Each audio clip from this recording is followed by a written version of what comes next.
Almanaku. On this day. Ngjarjet më të rëndësishme të ditës në Top Albania Radio. Në vitin 1365 themelohet Universiteti i Vjenës, universiteti më i vjetër gjermanisht folës dhe një nga universitetet më të mëdhenj në Evropë. 1455, dokumenti i parë ku flitet mbi Biblën e Johann Gutenbergut, është një letër e shkruar nga Enea Silvio Piccolomini, ku bëhet fjalë mbi Biblën e shtypur nga Gutenbergu një vit më parë, më 1454. 1496, hebrejnë dobohen nga Siria. 1609, anglezët kolonizojnë Bermudën.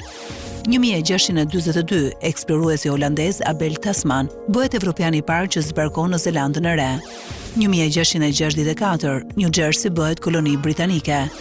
1794, Londër, teatri mbretëror Drury Lane hapet pas rindërtimit. Drury Lane, ndër teatrët e parë britanike, është quajtur dhe teatri i fantazmave. 1884, Mississippi krijon kolegjin e parë shtetëror për femra në Shtetet e Bashkuara të Amerikës.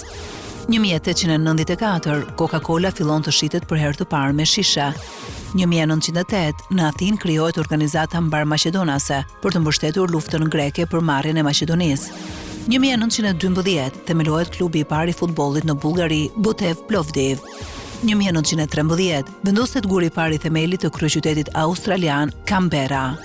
1930, Mahatma Gandhi fillon marshimin 300 km për të protestuar kundër taksës britanike të kripës.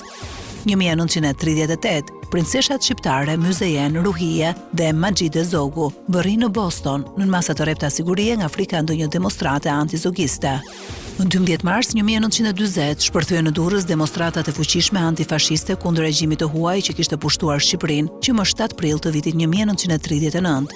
1945, Partia Komuniste e Italisë bën thirrje për kryengritje të armatosur.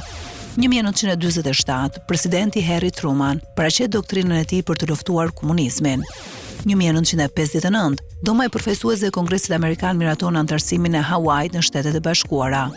1984, Sindikata e Përgjithshme e Minatorëve në Angli fillon një grevë 51 javëshe.